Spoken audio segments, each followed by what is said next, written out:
C'est possible d'étudier dans un pays en tant qu'étudiant international sans payer les frais de scolarité ni les frais d'admission et bénéficier également des frais mensuels pour les formations que vous suivez. Alors, le pays que vous allez découvrir dans cette vidéo, vous allez constater que vous aurez à bénéficier des stages ou des formations gratuitement sans payer des frais de scolarité et être payé mensuellement pour subvenir à vos besoins ou tout autre frais. Non seulement ça, vous aurez bénéficié des subventions pour les frais de voyage, les frais de visa, tout ce qui concerne la procédure pour votre relocalisation. Donc là, nous sommes déjà sur le site en question. Donc comme vous le constatez ici, il y a des programmes d'été de stage qu'ils proposent. Donc ce qui veut dire que si vous n'êtes pas obligé de postuler à un programme de formation, vous pouvez également postuler pour des programmes de bourse dans différents domaines comme la biologie, l'informatique, la science des données et du calcul, des mathématiques, de la physique, des neurosciences et plusieurs d'autres domaines. Donc ça, c'est juste un rubrique qui montre les stages que vous pouvez demander. Donc, nous irons directement sur le programme qui nous concerne en tant que boursier. Donc là, nous irons dans les futurs étudiants et directement dans l'aperçu du programme de doctorat. Donc, ce programme de bourse est pour les étudiants au niveau du doctorat. Non seulement il y a le doctorat, mais vous pouvez également bénéficier des études du niveau de licence et de master, toujours grâce à la même structure. Donc ici, comme vous le constatez, une étape initiale de stage et de cours interdisciplinaires encourage une large exposition à des approches et des problèmes scientifiques importants permettant aux étudiants de jeter des bases solides pour une recherche intensive dans la deuxième phase du programme de doctorat. Donc, c'est un programme globalement de doctorat. Donc, nous irons dans les candidatures et admissions au doctorat pour voir qui sont ceux qui peuvent postuler, quels sont les documents que vous devez fournir et quel est le niveau d'éducation que vous devez avoir avant de postuler à ce type de programme. Donc, il est mentionné ici que nous cherchons des candidats hautement qualifiés pour postuler au programme de doctorat de l'ISTA. Donc, l'appel pour le programme de doctorat 2024 s'ouvrira dans la seconde quinzaine d'octobre 2023. Donc, la date limite de dépôt de candidature sera le 8 janvier 2024. Donc, globalement, vous avez encore assez de temps pour postuler à ce type de programme et c'est la raison pour laquelle si vous connaissez quelqu'un qui est intéressé par ce genre de programme, n'hésitez pas à partager la vidéo sur vos réseaux sociaux avec ces personnes pour faire bénéficier également les autres. Donc, étudiants en licence et en master éligibles pour postuler. Donc, si vous êtes étudiant en licence et en master actuellement, vous pouvez postuler à ce programme.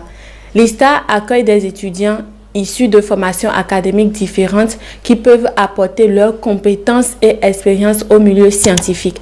Donc, les étudiants titulaires d'un baccalauréat ou d'une maîtrise en biologie, chimie, neurosciences, mathématiques, informatique, physique, sciences des données, calcul scientifique et domaines connexes sont encouragés à postuler. Donc, quels sont les documents que vous devez fournir pour votre candidature? Vous aurez besoin d'un curriculum vitae, d'une déclaration d'intention. Donc, la déclaration d'intention est une partie importante de votre candidature qui indiquera au comité d'admission qui vous êtes et expliquera pourquoi il devait vous admettre. Donc, c'est un peu comme une lettre de motivation. Le contenu d'une lettre de motivation. Là, vous vantez vos compétences, vous expliquez clairement à la structure pourquoi la structure doit vous sélectionner pour ce programme. Donc, vous avez les détails qui sont là, la raison pour laquelle nous allons laisser également le lien du site dans la barre de description. Donc, n'hésitez pas à aller sur le site pour voir les détails sur les conditions, les documents à fournir, les procédures et autres. Donc, en plus de ça, vous avez besoin des relevés de notes et diplômes universitaires de tous les programmes d'études et de toutes les années que vous avez fréquentés et ou auxquels vous êtes actuellement inscrit, en anglais et dans la langue originale. Donc, ce qui veut dire que si vos documents sont en français, vous devez les traduire en anglais avant de fournir ces documents-là. Coordonnées de 3 évaluateurs qui peuvent évaluer vos performances académiques et de recherche. Donc là, on peut dire une personne fiable comme un professeur d'université ou autre qui vous maîtrise et qui peut écrire des notes sur vous, montrant que oui, vous avez des compétences requises demandées pour participer à ce programme-là. Donc, c'est ce qu'on met dans coordonnées de 3 évaluateurs. Donc, vous cherchez 3 personnes qui vous maîtrisent, qui a de l'expérience, qui sont des professeurs et qui peuvent écrire directement et signer des notes pour vous que vous pouvez soumettre au niveau de la structure. Donc, ce sont généralement les documents dont vous avez besoin. Ce n'est pas grande chose. Tous les documents doivent être soumis en anglais et des copies des relevés de notes universitaires également dans leur langue originale. Donc, si c'était en français, vous fournissez ces documents en français et en anglais, les 2 versions. Donc, en plus de ça, comment vous devez postuler? L'ISTA traite les candidatures à son programme de doctorat 1 fois par an. Donc, pour postuler, vous devez créer un compte en ligne qui vous permettra de suivre votre candidature à travers ces différentes étapes. Nous n'acceptons pas les candidatures et les documents reçus en dehors de ce système. Donc, pour postuler, vous postulez via le lien qui est là. Donc, l'appel pour le programme de doctorat 2024 sera ouvert dans la seconde quinzaine d'octobre 2023. Donc, veuillez remplir le formulaire à l'aide d'un navigateur web sur un ordinateur de bureau. Les navigateurs web sur les appareils mobiles, c'est-à-dire Android, iPhone, iPad, etc., ne sont pas pris en charge. Donc, ça, c'est très important. Donc, pour vos documents, vous devez remplir le formulaire à l'aide d'un navigateur web sur un ordinateur de bureau. Donc, c'est bien précisé ici. Donc, ensuite de ça, quels sont les critères de sélection? Donc, vous avez les critères de sélection qui sont énumérés généralement en 6 points ici. Il y a les performances au premier cycle, il y a les lettres de référence, il y a la déclaration d'intention, compétences supplémentaires pertinentes, compétences transférables. Donc, vous pouvez aller sur le site et voir les détails sur ces critères-là. Donc, calendrier de candidature et de sélection, vous avez les calendriers ici, comment doivent s'effectuer les programmes, comment ils doivent faire les sélections, si vous êtes sélectionné, dans quelle période vous devez être averti, tout est là. Donc, vous avez également la foire aux questions. Donc, voilà globalement les informations sur les candidatures et admissions au doctorat. Maintenant, pour postuler à un programme dans un domaine, vous allez directement sur recherche, tous les groupes de recherche. Et quand vous allez dans tous les groupes de recherche, vous avez les différents domaines qui vous sont présentés. Donc, vous avez les domaines de l'informatique et de la science, les domaines de la biologie, les domaines de neurosciences, de physique et tout. Donc, vous avez les domaines d'éducation qui se présentent de la sorte. Mais si vous cliquez dessus, vous verrez que vous aurez une panoplie de domaines de formation. Donc, c'est à vous de voir quels sont les différents domaines qui sont proposés. Est-ce que ces domaines répondent à vos aspirations professionnelles ou est-ce que ce sont les compétences que vous avez dans votre domaine d'études? Si c'est le cas, vous pouvez sélectionner un domaine et postuler à ce domaine-là. Donc là, c'est juste l'exemple du domaine de biologie que nous avons choisi, mais vous constatez avec nous qu'on a plus d'une vingtaine de propositions.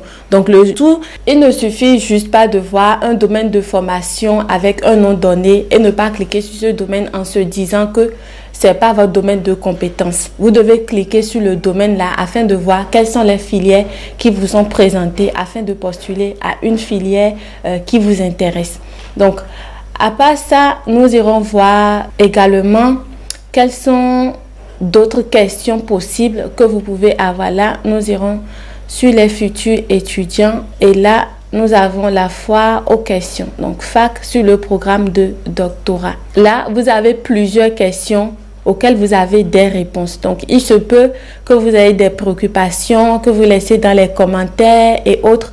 Mais nous vous conseillons de venir directement sur ce site-là parce que là, vous avez toutes sortes de questions auxquelles il y a déjà des propositions de réponses et vous pouvez vous en inspirer.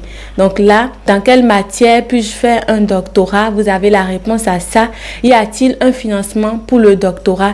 Là, il est mentionné que tous nos doctorants sont entièrement financés à des niveaux de salaire compétitifs au niveau international et bénéficient d'une couverture sociale complète. Donc là, vous constatez que non seulement vous suivez une formation gratuitement, sans payer les frais, mais vous êtes encore payé mensuellement pour la formation que vous suivez. Donc, c'est super intéressant. Il existe également une aide financière permettant aux étudiants de couvrir leurs frais de déplacement pour assister à des conférences et à des ateliers scientifiques.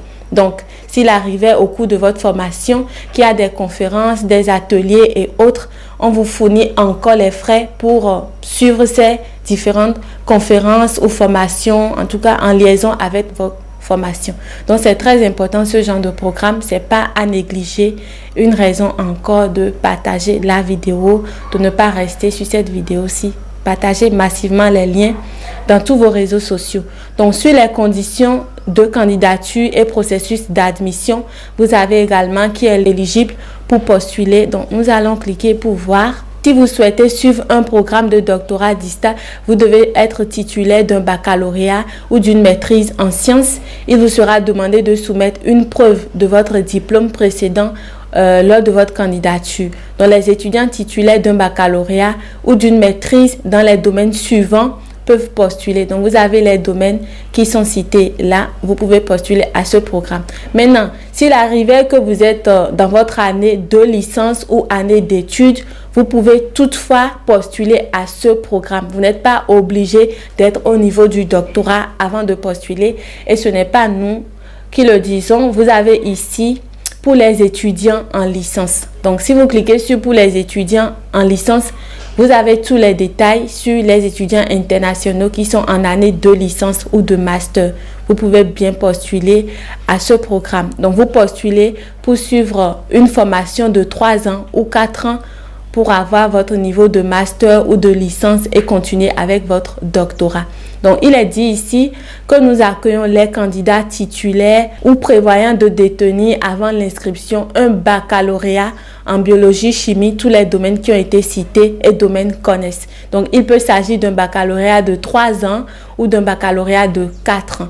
Donc, les étudiants ayant des études de premier cycle doivent suivre davantage de cours au choix et disposent également de plus de temps pour terminer la phase du doctorat. Donc, vous avez la possibilité de suivre votre cours de licence ou de master et de continuer directement avec votre doctorat. Donc, il y a tout sur le site, toutes les informations, tout ce que vous voulez. Et il est mentionné également au niveau de la candidature et admission au doctorat que si vous avez des préoccupations ou des questions, n'hésitez pas à leur contacter via leur compte qu'ils ont mis ici. Donc pour toutes vos questions, vos préoccupations, des informations sur comment vous devez postuler ou autre, n'hésitez pas à les contacter. Et une fois encore, le lien est dans la barre de description. Donc prenez votre temps pour aller dans la barre de description pour vérifier le lien avant d'écrire dans les commentaires que vous voulez les liens. Donc c'est tout pour cette vidéo, c'est très important. Nous vous remercions déjà de nous avoir suivis. Merci pour votre attention. N'oubliez pas de vous abonner puis d'activer la cloche de notification pour ne pas manquer nos contenus. Sur ce, on se dit à la prochaine dans une nouvelle vidéo.